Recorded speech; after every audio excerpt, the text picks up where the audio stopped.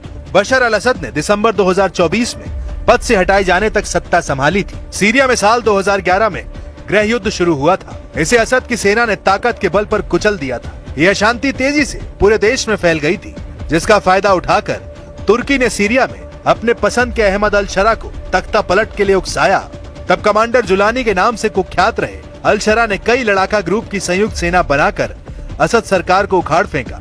हालांकि असद मॉस्को भागने में कामयाब रहे। पहले भी बशर को पुतिन का सपोर्ट मिलता रहा। हालांकि अब बदले हुए हालात बशर कितने दिन तक सलामत रह पाएंगे, ये पुतिन के फैसले से तय होना है, क्योंकि हाल ही में अहमद अल शरा ने पुतिन से मुलाकात कर दोस्ती बढ़ानी शुरू कर दी है। लेकिन अल शरा की ट्रम्प से नजदीकियों को पुतिन नजरअंदाज करने को तैयार नहीं। खासकर तुर्की के एर्दोआन पर पुतिन भरोसा करने वाले नहीं, क्योंकि तुर्की ने अमेरिका से F-35 डील करने के लिए पुतिन को धोखा दिया है, जिससे सीरिया फ्रंट के एक बार फिर बारूदी बैटल ग्राउंड बनने के सिग्नल मिलने लगे हैं।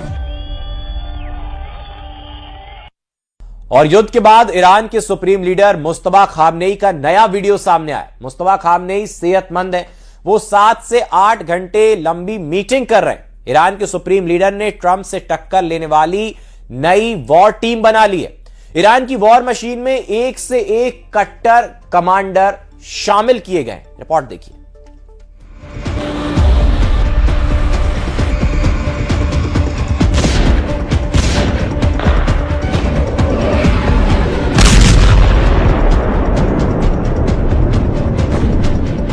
चौबीस घंटे पहले ट्रंप ने दावा किया कि ईरान सरेंडर करने वाला है। 24 घंटे बाद ट्रंप धमकी दे रहे हैं कि ईरान को भस्म कर डालूंगा। ईरान पर जितने तरह के अमेरिका ने बम नहीं फोड़े हैं, उससे कहीं ज्यादा ट्रंप ने तेवर बदले हैं। कल तक ईरान से डील फाइनल होने का दावा कर रहे ट्रंप आज फिर भड़के हुए हैं। ट्रंप ईरान के दांव को उसी पर आजमाने लगे हैं। ट्रंप युद्ध में हुए नुकसान की डिमांड कर रहे हैं, लेकिन ईरान ट्रंप को शौक पर शौक दे रहा है।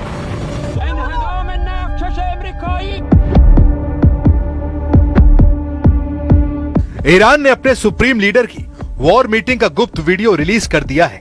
यह वीडियो ट्रंप को 440 वोल्ट का झटका देने वाला है, क्योंकि supreme leader Mustafa Khamenei fit and fine है। मुस्तफा के चेहरे पर कोई टेंशन नहीं दिख रही है। उनके दोनों हाथ सही सलामत हैं। मीटिंग में सुप्रीम लीडर ने जो प्लानिंग की वो अब ट्रंप को डरा रही है, क्योंकि ईरान डील तो दूर की बात अपनी नई वॉर टीम को जंग में उतार चुका है। इसके साथ एक बात और क्लियर हो गई है, वो ये कि ईरान के सुप्रीम लीडर का रुतबा बरकरार है। ईरान के सुप्रीम लीडर की हनक साफ है। उनके घायल होने और मौत की अफवाह खारिज हो चुकी है। मुस्तफा खामनेई ने युद्ध का रिमोट कंट्रोल थाम लिया है, जिससे ट्रंप का सीज फायर प्लान फुस हो गया है। ईरान की वॉर मशीनरी में बड़ा फेरबदल हुआ है। मुस्तफा खामनेई ने 6 टॉप कमांडर बदल डाले हैं। अब कौन बना किसका बॉस जानकर ट्रंप दहल गए हैं।